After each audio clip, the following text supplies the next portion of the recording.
Hello बच्चों, नमस्कार। आप सभी का स्वागत है बीसीएस एकेडमी यूट्यूब चैनल पर। जैसा कि आप सभी जानते हैं, अपन कक्षा 12 के यहाँ पर केमिस्ट्री और फिजिक्स के वीडियोज आपको लगातार मिल रहे हैं। 29 तारीख से फिजिक्स और केमिस्ट्री के आपको लगातार वीडियोज मिल रहे हैं। कक्षा 12 और कक्षा 10 के हम स्टार्ट कर चुके हैं, इसलिए आपके जितने भी साथीगण हैं उनको आप ज़रूर बताइएगा।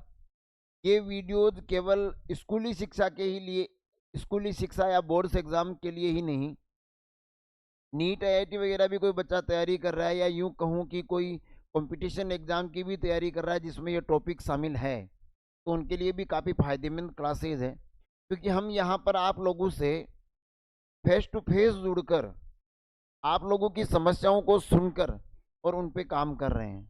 हम कोशिश कर रहे हैं कि हम बेसिक लेवल की केमिस्ट्री और साइंस से स्टार्ट करें और अपर लेवल तक जाएं, न कि डायरेक्ट अपनी इंटेलिजेंस ही दिखाने के चक्कर में बड़े हार्ड क्वेश्चन से आपको सामना करवाएं। सबसे पहले हम बेसिक लेकर चलेंगे, ताकि अगर कोई बच्चा पढ़ने में पीछे लापरवाह भी रहा है और अगर वो अभी ये सोच रहा है कि उसे पढ़ाई करनी है 12वीं में, कई बच्चे किसी कारणवश, परिस्थितिवश या बहुत सारे बच्चे लापरवाहीवश 11वीं की कक्षाओं को सीरियसली नहीं लेते, जिसके कारण 12वीं में जैसे ही वो ये सोचना शुरू करते हैं कि बोर्ड एग्जाम्स आ गए, उनको लगता है, वो ठगावा सा महसूस करते हैं। तो उन बच्चों के लिए मैं ये कहना चाहता हूँ कि आप एकदम सही जगह हैं। हम कक्षा 12वीं का जो मटेरियल प्रोवाइड करवा रहे हैं केमिस्ट्री और फिजिक्स का, फिलहाल वो सारा 11वीं को इंक्लूड करके है।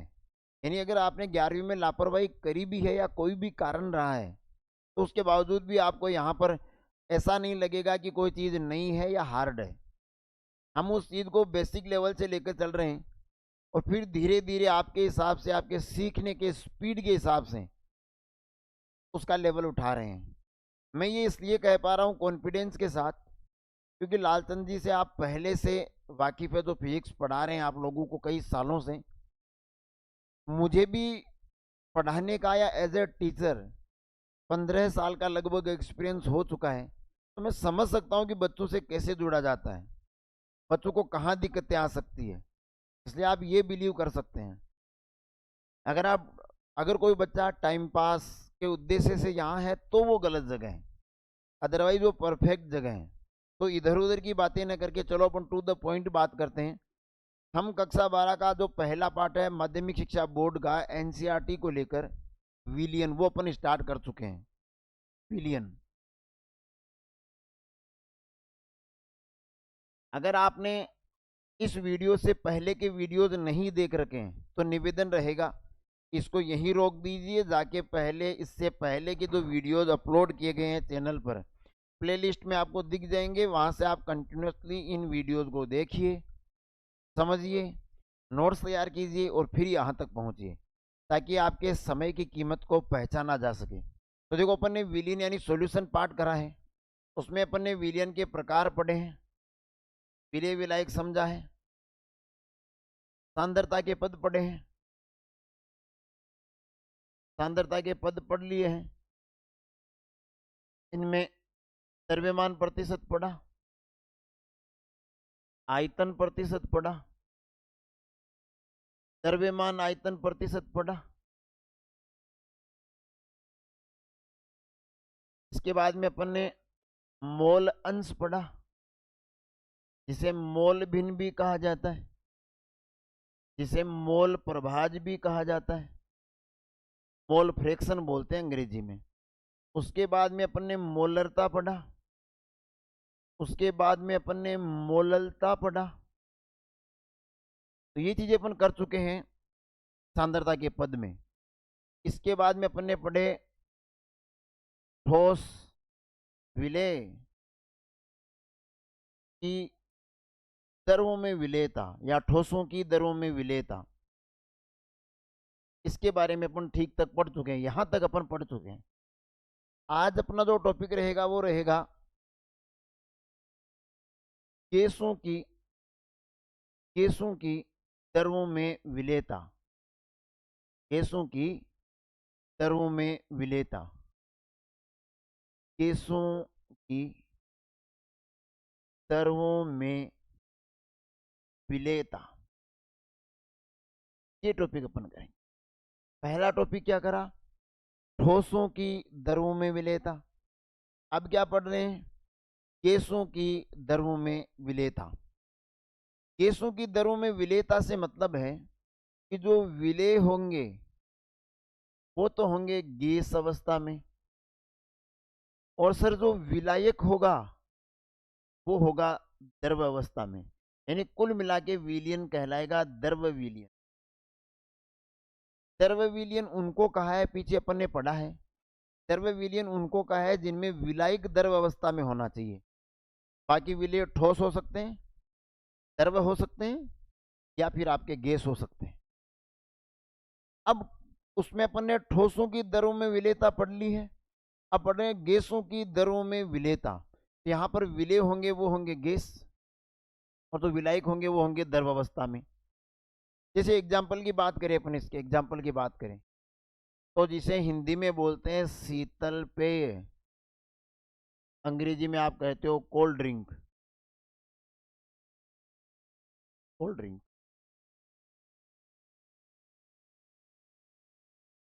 कोल्ड ड्रिंक्स, इनमें क्या होता है, इनमें विलेय तो होती है CO2 गैस, कार्बन डाइऑक्साइड, और विलायक जल। जल में CO2 को घोला जाता है, द्रव विलायक में गैस विलेय को घोला जाता है, और अपन इसको बोल देते हैं कि गैसों की दरों में विलेयता है। तो कोल्ड ड्रिंक्स इनका सबसे प्रचलित एग्जाम्पल है। डर के आगे जीत है ना, वो वाले कहने की बात है। डर के आगे की जो जीत होती है ना, वो कर्मों से तय होती है।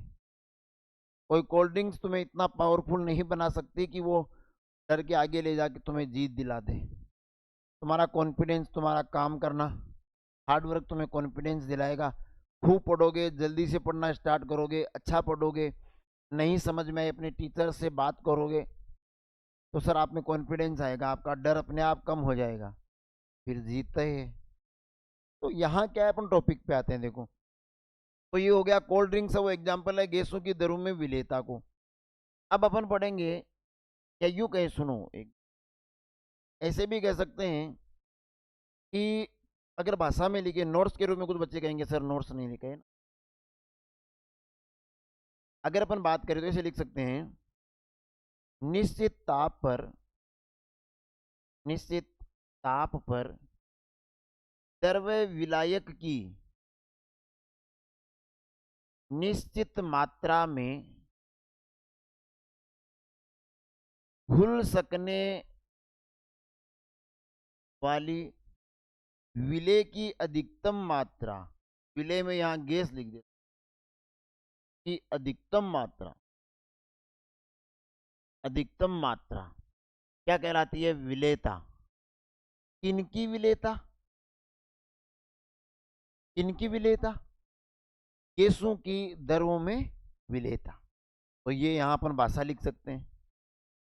आगे बात करें, अब देखो, अब अपनी हेडिंग रहेगी गैस, सॉरी आज भाई क्या हो रहा, अब अपन पढ़ेंगे गैसों की द्रवों में विलेयता को प्रभावित करने वाले कारक, प्रभावित करने वाले कारक, गैसों की दरों में विलेयता को प्रभावित करने वाले कारक। ठीक है, चलो टॉपिक पे आते हैं। इसमें सबसे पहला टॉपिक रहेगा अपना गैस की प्रकृति। गैस की प्रकृति ये प्रभावित करती है। दूसरा इसमें कारण रहेगा विलायक की प्रकृति, विलायक की प्रकृति। तीसरा इसमें रहेगा, पहला है गैस की प्रकृति, दूसरा विलायक की प्रकृति, तीसरा ताप परिवर्तन का प्रभाव, ताप परिवर्तन का प्रभाव, और चौथा यहां पे हो जाएगा दाब का प्रभाव या दाब परिवर्तन का प्रभाव, जिसमें इस जगह का, इस टॉपिक का इंपॉर्टेंट टॉपिक आएगा हेनरी का नियम। तो विभिन्न प्रकार की एग्जाम्स में बहुत बार इससे रिलेटेड न्यूमेरिकल मान लो, थ्योरी मान लो, या हेनरी का नियम क्या है डायरेक्टली पूछा जा सकता है। इसलिए अपन ये चार चीजें हैं जो प्रभावित करती है गैसों की द्रव्यों में विलेयता को। इसके बाद में इसी टॉपिक में अपन एक चीज पढ़ेंगे, हेनरी नियम के अनुप्रयोग। हेनरी नियम के अनुप्रयोग। तो आज की अपनी क्लास इन टॉपिक्स के इर्द गिर्द रहेगी। चलो स्टार्ट करते हैं। गैसों की द्रव्यों में विलेयता को प्रभावित करने वाले कारकों में पहला कारक रहेगा गैस की प्रकृति। गैस की प्रकृति, गैस की, इसमें क्या होगा, इसमें अपन ये लिखेंगे कि सर जो गैस विलायक से क्रिया कर लेती है, क्रिया कर लेती है या आयनीकृत हो जाती है, मैं लिखता हूं आयनों में, थोड़ा सरल कर लेते हैं भाषा को, आयनों में विभक्त हो जाती है, आयनों में विभक्त हो जाती है, वह अधिक विलेय होती है, अधिक घुलती है। क्या मतलब हुआ इसका, समझते हैं कि वो गैस जो द्रव विलायक से क्रिया कर लेगी, जो द्रव विलायक में आयनों में तब्दील हो जाएगी, वो ज्यादा घुलेगी। जैसे अपन बात करें अमोनिया की, NH3, जैसे बात करें CO2 की, तो ये जो दोनों ही गैसें हैं ये जल के साथ सर क्रिया कर लेती है, या यूं कहूं कि जल के अंदर आयनों में विभक्त हो जाती है। जैसे यहां से NH, ये अपन ऑर्गेनिक में और विस्तार से करेंगे, यहां मैं इन शॉर्ट फॉर्म बता रहा हूं, वो भी इतना जितने में तुम्हें समझ में आ जाए। देखो, अमोनिया को जैसे ही जल में डालोगे, हमें पता है जल के आयन होते हैं H+ और OH-। अब ये जो NH3 होता है ये अपूर्ण अष्टक यौगिक है, कैसे समझना, sorry sorry sorry sorry sorry, देखो अब जैसे अमोनिया है उसकी स्ट्रक्चर इस तरह होगी सर, NH3, नाइट्रोजन के अंतिम कोश में 7 इलेक्ट्रॉन होते हैं, 3 इलेक्ट्रॉन तो यहाँ सिंगल बॉन्ड में है हाइड्रोजन के साथ, एक यहाँ पर लोन पेयर बच गया, तो अष्टक इसका पूरा है, 2 2 4 2 6 और 2 8। पर इसके पास डोनेटिंग इलेक्ट्रॉन कपल है सर, इलेक्ट्रॉन युग्म है, देखो ये रहा, ये डोनेट कर सकता है अगर किसी को जरूरत हो। यहाँ देखो ये रहा H+ उस पे आता है जिसपे इलेक्ट्रॉन्स की कमी होती है, डिफिशियंसी होती है, तो इस इलेक्ट्रॉन की कमी की पूर्ति करने के लिए ये नाइट्रोजन अपना एक इलेक्ट्रॉन इस H+ को दे सकता है। देखो ये H+ रोता हुआ आया किसके पास, नाइट्रोजन के पास। क्यों रो रहा है भाई, अष्टक पूरा नहीं है। हाइड्रोजन के पास केवल एक ही इलेक्ट्रॉन होता है, क्योंकि परमाणु क्रमांक उसका 1 है, यानी एक प्रोटॉन है एक इलेक्ट्रॉन है। जो इलेक्ट्रॉन था वो किसी ने छीन लिया, तो जो था वो भी चला गया, वो बन गया H+। अब H+ रोता हुआ आ रहा है कि मेरे पास जो एक इलेक्ट्रॉन था वो भी कोई ले गया, और अष्टक के लिए मुझे टोटल 2 इलेक्ट्रॉन चाहिए, तो क्या हो सकता है। तो देखो ये नाइट्रोजन अपना एक इलेक्ट्रॉन यहां से उठा के इसको दे देगा, इसको देगा तो नाइट्रोजन पे तो आ जाएगा प्लस, इसका प्लस चला जाएगा, और ये बन जाएगा NH3 तो पहले ही था, ये बन जाएगा NH4+, जिसे बोलते हैं अमोनियम आयन। अपन ऑर्गेनिक में पढ़ेंगे विस्तार। तो देखो NH3 के साथ H+ जुड़ा, ये बन गया NH4+, जल में से सिर्फ बच गया OH-, ये बच गया, ये चीज इससे जुड़ गई। NH3 था, H+ जुड़ गया तो NH4+ बन गया, OH-। हमने देखा कि अमोनिया को जैसे ही जल में डाला गया उसने क्रिया कर ली जल से, तो अमोनिया अच्छे से घुल सकती है जल में, घुल जाती है जल में। इसी प्रकार जो CO2 है, कार्बन डाइऑक्साइड, वो जल से क्रिया करके H2CO3 कार्बनिक अम्ल बना लेती है सर, कार्बनिक अम्ल बना लेती है।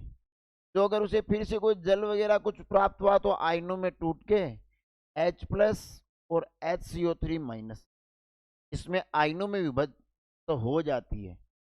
और जो आयनों में विभक्त होते हैं उनके लिए अभी भी अपन ने लिखा है कि जो गैसें जल से क्रिया कर लेती है या जल में आयनों में विभक्त हो जाती है वो जल में ज्यादा घुलती है। तो हम कह सकते हैं अमोनिया, सर NH3 होती है अमोनिया,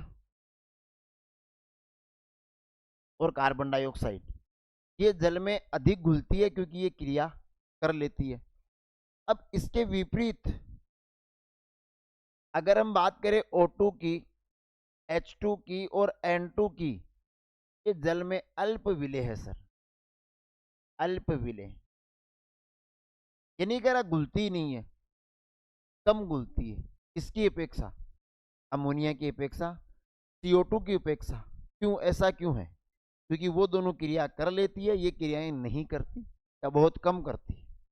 तो इसका मतलब जैसे O2 का तो अपन समझते ही है ना, जो जलीय जीव है, जलीय जीव, जल में रहने वाले जीव है, उनको श्वसन के लिए, उनको क्या, सबको ही श्वसन के लिए क्या चाहिए होती है, ऑक्सीजन। तो उनको जल में घुली हुई ऑक्सीजन मिलती है, पर जल में इतनी भी ऑक्सीजन नहीं घुली हुई है कि उनको बाहर ही नहीं निकलना पड़े। तो अपन देखते हैं ना समुद्र नदी का, जब भी कोई अपन व्यू देखते हैं टीवी में या मूवी में, तो जो मछलियां होती है वो थोड़ी देर के लिए बाहर आती है, फिर अंदर, फिर बाहर, फिर अंदर। यानी जब तक उनका गुजारा ऑक्सीजन घुली हुई से होता है तो ठीक नहीं होती, तो वो सतह से ऊपर आके श्वास लेके फिर नीचे चली जाती। वो आपकी रील बनवाने के लिए ऊपर नहीं आती, वो जिंदा रहने के लिए ऊपर आती है। तो जलीय जीव जल में घुली हुई ऑक्सीजन से श्वास लेते हैं, पर जल ऑक्सीजन की विलेयता अमोनिया और कार्बन डाइऑक्साइड जितनी नहीं है। कारण साफ है, वो क्रिया कर लेती है, ये क्रिया नहीं करती, बहुत कम करती। तो पहला कारण स्पष्ट हो गया सर। पहला कारण था गैस की प्रकृति। अपन ने कह दिया सर, जो गैस से ज्यादा घुलेगी, सॉरी वो गैस से ज्यादा घुलेगी जो क्रिया कर लेती है या जो आयनों में विभक्त हो जाती है। दूसरा कारण पढ़ेंगे विलायक की प्रकृति, विलायक की प्रकृति समझते हैं, विलायक की प्रकृति। अब देखो अपनी हेडिंग ये चल रही है गैसों की द्रवों में विलेयता, तो इसका मतलब द्रव्य कौन होंगे, सॉरी विलायक कौन होंगे, द्रव अवस्था में, विलायक द्रव अवस्था में होंगे। इसका मतलब विलायक की प्रकृति का मतलब हो गया द्रव की प्रकृति, वो कैसी है। और ये अपन ने ठोसों वाले टॉपिक में पढ़ा था, लाइक डिजोल्व, लाइक समान समान को घोलता है, समान समान को घोलता है। इसका मतलब ये चीज अपन पढ़ चुके हैं कि यदि कोई गैस आयनिक है, आयनों में बदल सकती है, तो सर वो आयनिक विलायक में घुलेगी, आयनिक विलायकों में घुलेगी। यानी आयनिक मतलब अपन ये भी कह सकते हैं ध्रुवीय, अपन ने विस्तार से पढ़ा है लास्ट टॉपिक। अगर कोई अध्रुवीय है, अध्रुवीय है, तो फिर वो अध्रुवीय विलायकों में घुलेगी। ये लाइक डिजोल्व लाइक समान समान को घोलता है, बड़ा अच्छे तरीके से लास्ट वीडियो में अपन ने पढ़ा है। यहाँ भी मैं बता रहा हूँ कि जो आयनों में, जैसे मान लो अपन कहें, मैं कहूँ HCl अगर गैस के रूप में है, HCl अगर गैस के रूप में है, तो सर ये जल में, जल भी आयनिक है, ध्रुवीय है, HCl भी आयनिक है, इसलिए वो H+ और Cl- में विभक्त हो जाएगा, यानी आयनों में टूट जाएगा। आयनिक है, जल में आयनों में टूट जाएगा तो घुल जाएगा। HCl आयनिक गैस है, घुल जाएगी। इसलिए हमने कहा कि लाइक डिजोल्व लाइक। तो दूसरा टॉपिक भी अपना हो गया। तीसरा प्रभावित करने वाला कारण अपन ने पढ़ा है ताप परिवर्तन का प्रभाव। चलो देख लेते हैं। ताप परिवर्तन का प्रभाव।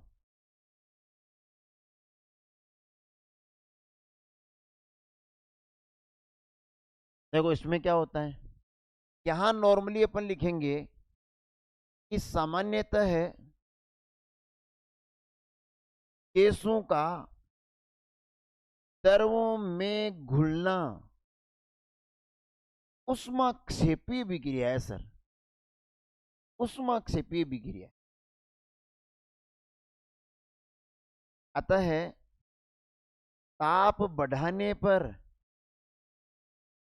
विलेयता घटती है, विलेयता घटती। थोड़े विस्तार से पढ़ा लास्ट वीडियो में इसको भी, यहां थोड़ा बता देता हूं वापिस।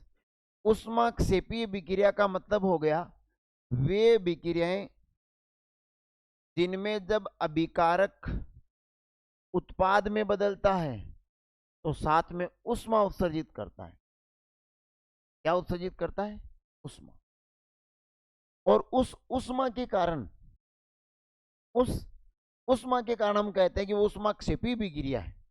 अब इनमें क्या होगा, अभिकारक को उत्पाद में बदलने के लिए ऊष्मा त्यागनी पड़ रही है, और हमने अगर इसको गर्म कर दिया, ताप बढ़ाया, तो हम तो इसका विरोध कर रहे हैं ना, खिलाफ जा रहे हैं इसके। इसके पास ऊष्मा एक्स्ट्रा है अभिकारक के पास, तभी तो वो जब उत्पाद में बदलने जा रहा है तो ऊष्मा बाहर की तरफ त्याग रहा है, ऊष्माक्षेपी विक्रिया है।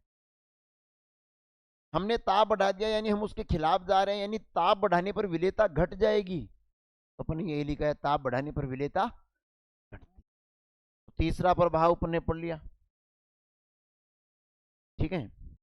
पहला था गैस की प्रकृति का इन पर क्या असर पड़ता है, विलायक की प्रकृति का क्या पड़ता है, ताप परिवर्तन का क्या पड़ता है, और सबसे चौथा सबसे इंपॉर्टेंट दाब का प्रभाव, जिसे हेनरी का नियम कहते हैं, इसे समझेंगे। तो अपनी हेडिंग हो गई दाब का प्रभाव, दाब का, दाब का प्रभाव। ठीक है सर। देखो दाब के प्रभाव में मैं ये कहूंगा किसकी क्या पढ़ रहे हैं वो समझते हैं। गैसों की द्रवों में विलेयता पर दाब का प्रभाव या दाब परिवर्तन का प्रभाव, ये अपन पढ़ रहे हैं। इसमें देखो क्या है, इसका एग्जांपल वही है, सबसे बेस्ट एग्जांपल कोल्ड ड्रिंक्स वाला, शीतल पे। समझाता हूं, जैसे मान लो अपने ये कोई पात्र ले रखा है, इसमें ये कोई द्रव विलायक है, द्रव विलायक, इसमें कुछ गैस के कण घुले हुए हैं, कुछ गैस के कण घुले हुए हैं, और कुछ यहां है सतह के ऊपर, और यहां अपन ने लगा रखा है एक पिस्टन।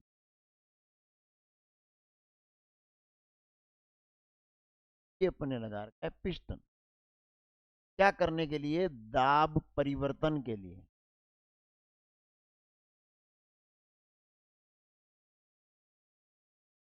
ये अपन कह सकते हैं गैस, और ये अपन कह सकते हैं द्रव।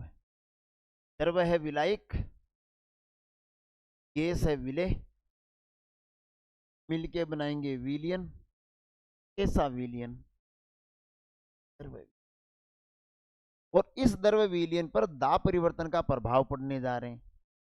अब देखो होता क्या है, जैसे जैसे देखो अभी तो ऐसे गिन के अगर अपन ट्राई करें मान लें, तो अभी तो केवल 1 2 3 4 और 5 ग्रीन डॉट है इस जल में, यानी मान के चलते हैं कि इस कंडीशन में 5 कण, केवल 5 मॉलिक्यूल्स गैस के द्रव विलायक यानी जल में घुले हुए हैं।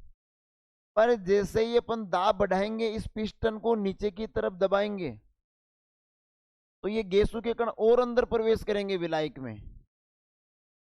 यहां जैसे ये ले आई यहां, तो इसका मतलब विलेय के कण बढ़ते जा रहे हैं, और विलायक में विलेय के कण बढ़ने का मतलब होता है विलेयता का बढ़ना, कि गैसों की विलेयता बढ़ती है। तो प्रैक्टिकली या प्रायोगिक तौर पर अपन कह सकते हैं कि जो गैस की मात्रा है इसे अपन m मान लेते हैं। माना गैस की मात्रा, कौन सी गैस की? घुली हुई गैस की मात्रा कितनी है? m।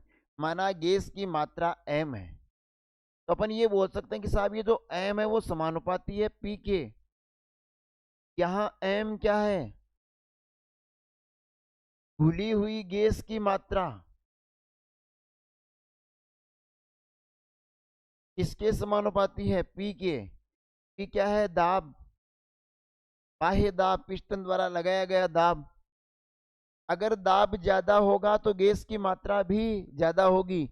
और फिजिक्स में जब दो राशियों में इस तरह का रिलेशन हो, संबंध हो कि एक राशि को बढ़ाएं तो दूसरी राशि भी बढ़े, एक को घटाएं तो दूसरी राशि भी घटे, इनको बोलते हैं समानुपाती। ये दोनों एक दूसरे के समान अनुपात में बढ़ती और घटती है। तो यहाँ m समानुपाती हो गया p के। दाब बढ़ाएंगे तो गैस की मात्रा बढ़ जाएगी द्रव्य विलायक में, दाब कम करेंगे तो गैस की मात्रा कम हो जाएगी। इसी सिद्धांत को इसी सिद्धांत को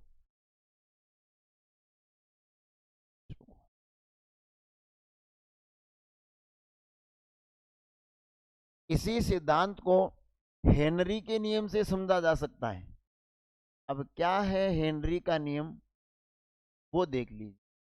हेनरीज लॉ, हेनरी का नियम। इन्हीं प्रैक्टिकल चीजों को हेनरी ने अपने शब्दों में बयां किया प्रयोग द्वारा। क्या लिखा उन्होंने कि सर किसी द्रव सॉरी किसी द्रव्य विलायक में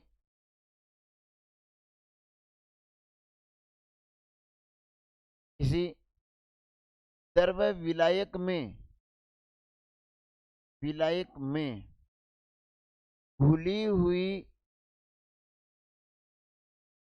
गैस के मोल भिन्न, मोल भिन्न को किससे दर्शाते हैं? अक्स से। मोलंस, मोल भिन्न सांद्रता के पदों में विस्तार से पढ़ा है, बहुत इंपॉर्टेंट चीज है, ध्यान से देखिएगा, समझिएगा। किसी द्रव्य विलायक में घुली हुई गैस के मोल भिन्न उसकी सतह पर, उसकी किसकी? विलायक की सतह पर लगने वाले आंशिक दाब, बिंदु जरूर लगाना, यहां बिंदु नहीं लगाया तो आशिक हूं मैं, देखो आंशिक है ना, ये आंशिक दाब के समानुपाती होती है, अर्थात P समानुपाती अक्स। यहां पर अक्स क्या है? P क्या है? यहाँ P है दाब, प्रेशर, और अक्स है मोल भिन्न, जिसे मोलंस भी कहते हैं, मोल फैक्टर भी कहते हैं, मोल प्रभाज भी कहते हैं। अब फिजिक्स में जब भी समानुपाती का चिन्ह हटाते हैं, इक्वल का मार्क लाते हैं, बराबर का चिन्ह लाते हैं, तो एक कांस्टेंट आता है। किसी को भी बराबर करना होता है तो एक बीच में बिचौल या नियतांक आता है, तो ना इसका पक्ष ले ना इसका पक्ष ले, अपनी बात पे रहे, अपने मान को स्थिर रखे। नियत अंक होता है, वो कांस्टेंट होता है। तो यहाँ पर लिखेंगे P बराबर के एच अक्स। सर P और अक्स से आप पहले मिले हुए हो। P होता है प्रेशर, दाब, द्रव्य विलायक की सतह पर लगने वाला दाब, गैस पर लगने वाला दाब, और अक्स होता है गैस की मोल भिन्न, मोलंस, हिस्सेदारी, इसमें द्रव्य विलायक में। भाई दाब ज्यादा लगेगा तो गैस ज्यादा घुलेगी, मोल भिन्न ज्यादा होगी।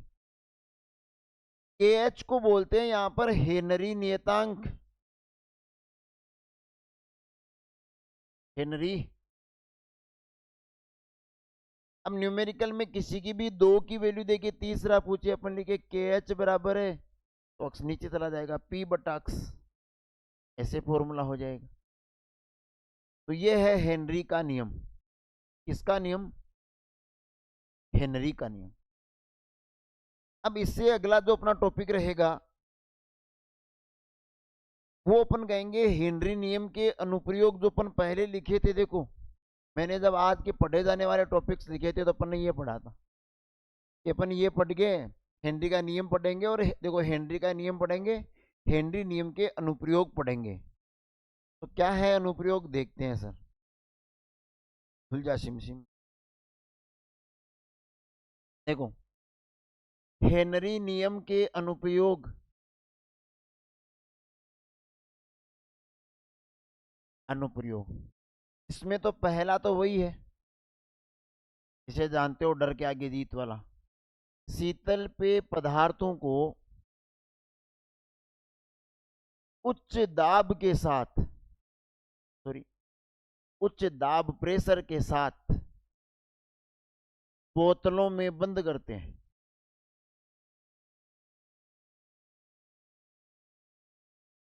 क्यों करते हैं? अभी अपन ने पढ़ा था हेनरी का नियम, पी समानुपाती अक्स। यहां पर अक्स विलेय की मोलबिन है, यानी CO2 की मोलबिन। CO2 कहां से आ गया? अरे जो शीतल पेय है इनमें CO2 घुली होती है जल में। जल तो सर विलायक है, द्रव्य विलायक, और ये विलेय है सर CO2 गैस। यही अपन पढ़ रहे हैं, गैस की दरों में विलेयता। तो कोल्ड ड्रिंक्स का मतलब ये जल के अंदर CO2 घुली हुई है। कंपनी वाले चाहते हैं कि स्वाद अच्छा है, वो स्वाद होता है CO2 का। हाई प्रेशर के साथ बोतल्स में पानी में CO2 भरी जाती है और ढक्कन बंद। घर लाके अपन जब खोलते हैं तो आवाज के साथ गैस निकलने का हमें एहसास होता है। वो क्योंकि जब ढक्कन बंद किया था वो हाई प्रेशर पे किया था। आपने जैसे ही खोला वो गैस वापस, जैसे प्रेशर हटा, ढक्कन खोला, प्रेशर हटा, गैस बाहर। उसी वक्त जब आप कोल्ड ड्रिंक का सेवन करते हो, सेवन थोड़ा भारी शब्द हो गया ना, कोल्ड ड्रिंक्स पीते हो आप लोग, तो आपको अलग स्वाद आता है, अच्छा स्वाद आता है आपके हिसाब से, स्वास्थ्य के हिसाब से नहीं। अच्छा स्वाद आता है सर, उसी कोल्ड ड्रिंक्स को बचा के रख लिया, शाम को पियेंगे। आपने रखा, छोटा भाई बहन वहां नहीं पहुंचा, किसी और को पता नहीं लगा, तो शाम तक मिल जाएगी। शाम को फिर उसी बोतल से आप पी रहे हो कोल्ड ड्रिंक, स्वाद अलग आ रहा है। कारण क्या है भाई? ढक्कन खोलने से प्रेशर हट चुका है, गैस बाहर निकल चुकी है। जिस स्वाद का आप इंजॉय कर रहे थे वो गैस के कारण था, अब विलेयता घट गई है। तो ये कारण है कि उच्च शीतल पेय कोल्ड ड्रिंक्स को हाई प्रेशर के साथ बोतल्स में बंद किया जाता है। दूसरा अनुप्रयोग होता है, इंपोर्टेंट है दूसरा और तीसरा, ध्यान से समझना। दूसरे में एक वर्ड आता है बैंड्स। बैंड्स किसे कहते हैं? इंपोर्टेंट चीज है सर, बोर्ड के लिहाज से। डिस्क्रिप्शन जो क्वेश्चन आते हैं विस्तार से लिखना होता है, उनमें शॉर्ट नोट में क्वेश्चन आ जाता है।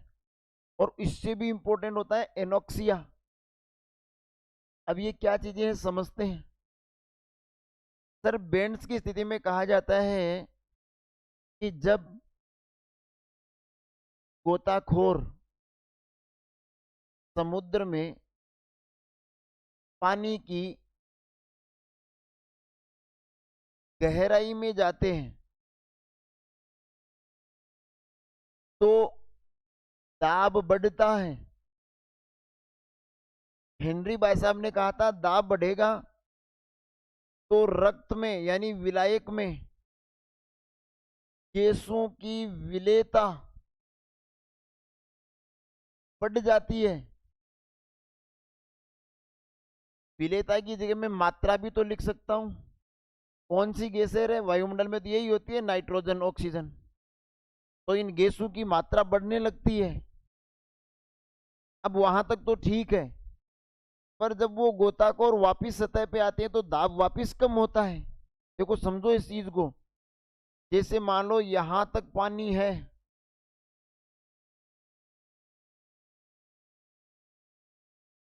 यहां तक पानी है सर। अगर गोताखोर यहां है तो केवल इतने पानी का दाब लगेगा। गोताखोर यहां पहुंच गया तो इतने पानी का दाब और लगेगा। गोताखोर यहां पहुंच गया, बदमाश है तुम्हारी तरह, रुकेगा नहीं ना। यहां पहुंच गया तो इतने पानी का प्रेशर लगेगा। तो वो जैसे जैसे गहराई में जा रहा है, दाब बढ़ रहा है, प्रेशर बढ़ रहा है। और हेनरी कहते हैं कि साहब अगर दाब बढ़ गया तो गैस की मात्राएं बढ़ जाएगी। जो गैसें रक्त में घुल सकती है वो और ज्यादा घुल जाएगी। तो नाइट्रोजन ऑक्सीजन ये गैसें हमारे शरीर में या गोताखोर के शरीर में रक्त में ज्यादा मात्रा में उपलब्ध हो जाएगी। वहां तक भी ठीक है, कंट्रोल है पोजीशन। अब क्या होगा, वो गोताखोर वापिस ऊपर आएगा। तो जैसे जैसे वो ऊपर आएगा, जैसे जैसे वो ऊपर आएगा उसका दाब कम होता जा रहा है। और दाब कम होगा तो गैस की मात्राएं भी कम होगी।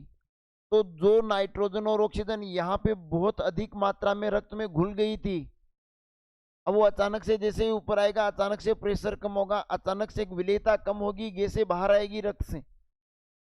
और वो जब रक्त से बाहर आती है तो त्वचा को चीरकर, पहले मुंह देखो तुम्हारा कैसा हो गया, वो त्वचा को चीरकर बाहर निकलती है, कोशिकाओं को भेद कर बाहर निकलती है, रक्त नलिकाओं के आर पार करके बाहर निकलने की कोशिश करती है, जिससे ज्यादा दर्द, जलन और ऐठन होती है शरीर में। और ऐसी कंडीशन को कहते हैं बैंड पड़ गया उसके, बैंड्स कहा जाता है, बैंड्स। तो प्रश्न आ जाए बैंड्स क्या है। हम कहेंगे जब गोताखोर समुद्र की जल की गहराई में जाते हैं तो दाब बढ़ता है, गैसों की विलेयता भी बढ़ती है। जब वो सतह पर आता है तो दाब कम होता है, विलेयता कम होती है। गैसें न घुलने के कारण या कम घुलने के कारण रक्त से अचानक बाहर आना चाहती है और वो शरीर की कोशिकाओं को चीर कर बाहर आएगी, तो शरीर लहूलुहान भी हो सकता है। अगर ये कंडीशन नहीं पहुंची तो शरीर में दर्द होगा बहुत तेज तरीके से। उस अवस्था को, अकड़न की अवस्था को बेंड कहा जाता है, बेंड्स कहा जाता है।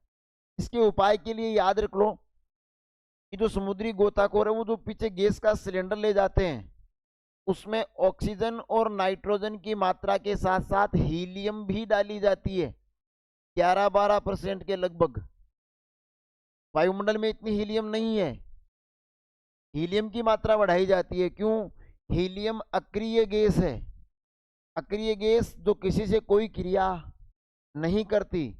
अभी थोड़ी देर पहले पढ़ा कि जो गैस द्रव विलायक से क्रिया करेगी वो ज्यादा घुलेगी। ऑक्सीजन और नाइट्रोजन कम क्रिया कर रही थी, मगर ये नहीं कहा था कि क्रिया ही नहीं करती। पर हीलियम तो नहीं करेगी, तो हीलियम कम घुलेगी तो बैंड्स की पोजीशन भी नहीं आएगी। ये थोड़ा सा याद रख लेना। कौन सी गैस बोला? हीलियम मिलाई जाती है। कितनी? लगभग 11.7 के लगभग होती है, तुम 11-12 लगभग याद रख लो। और ऐसा करके ये होता है बैंड्स। अब अपना सर ये जो दूसरा टॉपिक है एनोक्सिया, क्लास थोड़ी सी लंबी हो सकती है पर बोरिंग नहीं है। सर आप खुद कह रहे हो, क्या करूं बताओ, ये कह दूं क्या? तुम्हारे पल्ले नहीं पड़ रहा तो फिर निकल लेंगे ना। देखो लास्ट टॉपिक है आज का एनोक्सिया, इससे ज्यादा नहीं रुकूंगा तुम्हें। देखो अभी अपन ने क्या किया सर, पता नहीं क्या किया। देखो अभी अपन समुद्र में यानी पृथ्वी तल से गहराई में गए। चलो अब तो मैं बहुत गिरा दिया, भाई उठाते हैं आपको वापिस। देखो अब जैसे सर ये धरातल है, ये पहाड़ है सर, पर्वतारोही यहां पर है, कि अपना वायुमंडल है, मान के चलते वायुमंडल। अब वायुमंडल अपने ऊपर एक प्रेशर लगाता है। पर्वतारोही यहां पर है, पर्वतारोही जो पर्वतों पर चढ़ाई करते हैं, माउंटेनर जिसे बोलते हैं। जब पर्वतारोही यहाँ पर है तो इतना वायुमंडल दाब लगा रहा है, सॉफ्ट कितना दाब है देखो। फिर वो यहाँ पहुंचेगा तो इतना ही वायुमंडल दाब लगा रहा है, यहाँ पहुंचेगा तो सर इतना ही वायुमंडल दाब लगा रहा है, और यहाँ पहुंच जाएगा तो सर इतना ही वायुमंडल दाब लगा रहा है। तो वायुमंडल ये दाब तो कम हो रहा है ना, धरातल पे था तो इतना वायुमंडल ये दाब, इतना वायुमंडल दाब लगा रहा था, थोड़ा ऊंचाई पे गया तो इतना, फिर कम, फिर कम। तो हम कहेंगे सर, यहाँ लिख देता हूं कि जब पर्वतारोही ऊंचाई पर जाते हैं, ऊंचाई पर जाते हैं, तो वायुमंडलीय दाब, वायुमंडलीय दाब घटने लगता है। अब दाब घटेगा, P समानुपाती x, विलेयता घटेगी, घटने लगता है, जिससे रक्त में घुली हुई O2 की मात्रा, ऑक्सीजन की मात्रा भी कम हो जाती है। अब सर ऑक्सीजन की मात्रा कम हो गई, ऑक्सीजन का काम बॉडी में क्या है, एनर्जी का। अब मस्तिष्क की कोशिकाओं को काम करना है सोचने समझने का। अरे सोचने समझने का काम मस्तिष्क की कोशिकाओं का, सेल्स का है। अगर ऑक्सीजन कम पड़ेगी तो वो सेल्स भी तो काम नहीं कर पाएगी, तो सोचने समझने की क्षमता कम हो जाती है। सोचने समझने की क्षमता कम हो जाती। पर्वतारोही बोल दो या ऊंचाई पर रहने वाले लोग बोल दो, ऊंचाई पर रहने वाले लोग तो ज्यादा ऊंचा उड़ते हैं ना, वो सोच समझ नहीं पाते। ये है फिल्म का डायलॉग, फिल्म का डायलॉग। और अब अपन पढ़ रहे रियलिटी में। देखो रील से रियल पे आ गए। तो ऊंचाई पर रहने वाले लोग या जो पर्वतारोही है जो ऊंचाई पर चढ़ते हैं, वो जैसे जैसे ऊंचाई पर जाएंगे वायुमंडल का दाब घटता जाएगा। दाब घटेगा तो रक्त में घुली हुई ऑक्सीजन की मात्रा कम होती जाएगी, और ऑक्सीजन की मात्रा कम हो जाएगी तो मस्तिष्क की सोचने समझने की क्षमता कम हो जाएगी। ऑक्सीजन नहीं मिलेगा। ऑक्सीजन नहीं मिलना क्या कहलाता है, अनोक्सिया। एनोक्सिया। तो ये है अनोक्सिया। बोर्ड के लिहाज से दोनों ही टॉपिक महत्वपूर्ण है, ध्यान से देख लीजिएगा। अब मैं आप बच्चों से यही निवेदन करूंगा, हम अगले टॉपिक के साथ द्रव्य में द्रव्य की विलेयता के साथ फिर मिलेंगे। ठोस में द्रव्य की विलेयता हो चुकी है, प्रभावित करने वाले कारक पढ़ लिए। गैस के द्रव्य में विलेयता हो चुकी है, प्रभावित करने वाले कारक भी पढ़ लिए हैं। मैंने पढ़ा दिए हैं, आपने नहीं पढ़े, अब पढ़ लेना। अब पढ़ेंगे द्रव्य की द्रव्य में विलेयता, इसमें राउल्ट का नियम आएगा। अब बहुत महत्वपूर्ण और बहुत इंटरेस्टिंग क्लासेज है आगे की, तो आप लोग जरूर जुड़े रहिएगा। देखो एक वीडियो से दूसरे वीडियो पर भागने की आपकी जो फितरत है उसको अब ठहरा दीजिए। ठहराव तो उसमें था ही नहीं, यानी ठहराव इस मामले में जरूरी है। तो आप बिल्कुल सही जगह पर हैं, पढ़ाई जारी रखिए। केमिस्ट्री सीखने आए हैं तो सही जगह पे हैं, पढ़ाई करने आए हैं तो सही जगह पे हैं। टाइम पास करने आए हैं तो आज का टाइम आपका टाइम पास नहीं हुआ, आगे कर लीजिएगा। केमिस्ट्री पढ़नी है तो बेटा जुटना पड़ेगा, सिर्फ कह देना आसान है केमिस्ट्री हार्ड है, मेहनत तो लगेगी ना, सबसे सरल बन जाएगा। तो कल फिर मिलेंगे, तब तक के लिए नमस्कार, जय हिंद, जय भारत। खुश रहिए, मस्त रहिए, मुस्कुराते रहिए। फिर मिलेंगे, धन्यवाद।